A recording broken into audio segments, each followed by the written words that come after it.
सब संतन मिली निर्णय कियो, मथि श्रुति पुराण इतिहास, भजिवे को दोई सुघर, कह हरिदास। भजने योग्य दो ही हैं, या तो श्री हरि और या श्री हरि के दास। भजिवे को दोई सुघर, कह हरिदास। अब ये निर्णय होने के बाद तो कुछ बाकी रहा नहीं। बोले भाई ये तो ऐसा हो गया कि जैसे दो पहलवानों की कुश्ती हो और बीच का निर्णायक पक्ष कह दे कि तुम भी जीत गए और तुम भी जीत गए, तो सांत्वना हो गई। भाई दो मल्लों की कुश्ती हुई, विजयी तो कोई एक ही होगा। दोनों को कह देना हाँ हाँ ठीक रहा, आप लोग दोनों बढ़िया रहे, वाह वाह बहुत बढ़िया, आपकी बहुत सुंदर शक्ति। तो ये तो सांत्वना देने जैसी वाली बात हो गई। बोले ठाकुर जी ने निर्णय संतों के पक्ष में दिया, संतों ने निर्णय भगवान के पक्ष में दिया और दोनों ने मिलकर दोनों के भजन की सलाह दी। अब गुरुजी के पास चलें। गुरुजी इतने बढ़िया न्यायाधीश हैं कि वो किसी का पक्ष नहीं करेंगे, दूध का दूध पानी का पानी। गुरुजी के पास चलो। तो जब निर्णय नहीं हो पाया संतुष्टिजनक, तब दोनों मिलकर गुरुजी के पास गए। गुरुजी ने कहा केवल संत का आश्रय ले लो, केवल भक्त का आश्रय ले लो, भगवान का आश्रय अलग से नहीं लेना पड़ेगा। श्री गुरु अग्रदेव आज्ञा दई, हरि भक्तन को यश गाओ, भव सागर से तरन को नाहिन आने पाओ।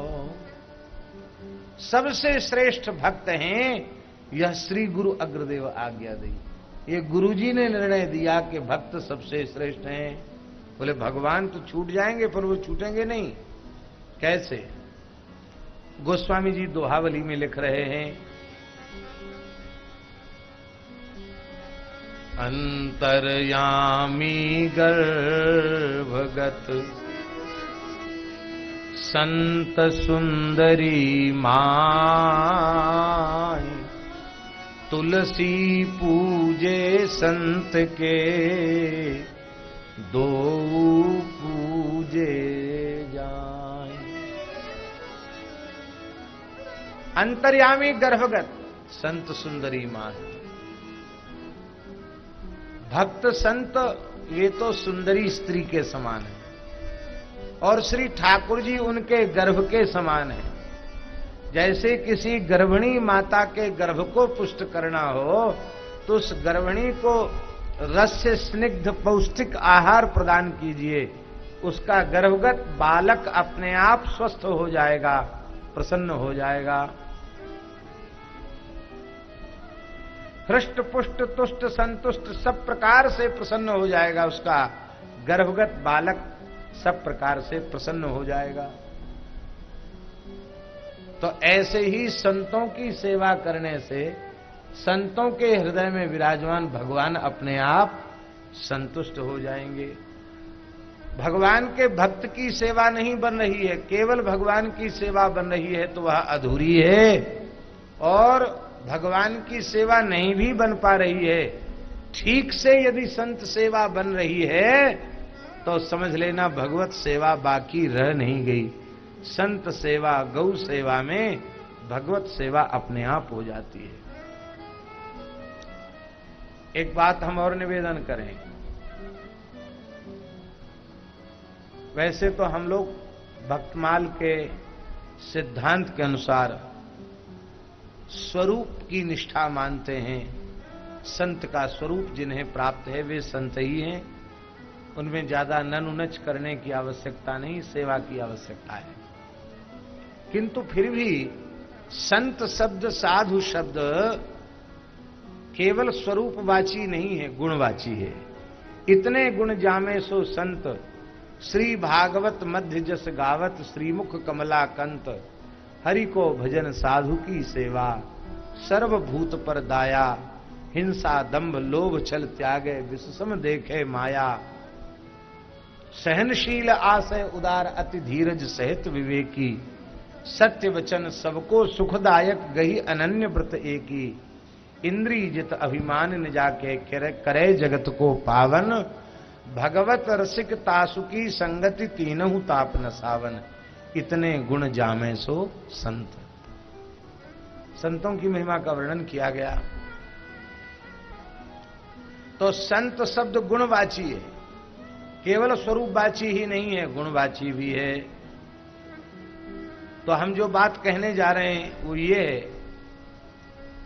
कि संत वेशधारी में संत के जो लक्षण शास्त्रों में कहे गए हैं वे भले ही विचार करने पर न दिखाई पड़े, समझ में ना आवे कि नाम तो संत है पर संत के लक्षण हैं कि नहीं इनमें, भले ही संत के लक्षण उसमें न दिखाई पड़े, पर भगवान की सृष्टि का गाय ऐसा प्राणी है कि संतों के संपूर्ण लक्षण गाय में विद्यमान है। इसलिए गौ सेवा करने से अलग से भगवान की सेवा करने की भी आवश्यकता नहीं है। गो सेवा कर ली, भगवान की सेवा हो गई।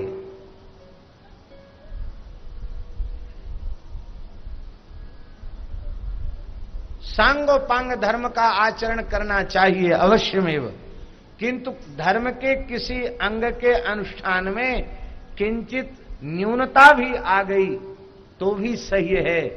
यदि ईमानदारी से गो सेवा बन रही है और गोवंश हमारी सेवा से स्वस्थ है, प्रसन्न है, संतुष्ट है, तो जो भी न्यूनता आ गई है हमारे धर्माचरण में, उस न्यूनता की पूर्ति हो जाएगी। दो दोष होते, एक तो न्यून दोष होता है, एक अतिरिक्त दोष होता है। न्यूनातिरिक्त, अतिरिक्त माने बढ़ा चढ़ा के भी नहीं करनी, शास्त्र में जो लिखा वैसे ही करना। और तुमने थोड़ा सा और बढ़ा दिया तो अतिरिक्त वाला दोष आ गया। तो न न्यूनता सही है, न अतिरिक्त सही है, न घटाना है न बढ़ाना है, लेकिन फिर भी मनुष्य का स्वभाव है, कुछ न कुछ घटबड़ हो जाती है। वो न्यूनातिरिक्त दोष का परिहार गो सेवा से हो जाता है, संत सेवा से हो जाता है।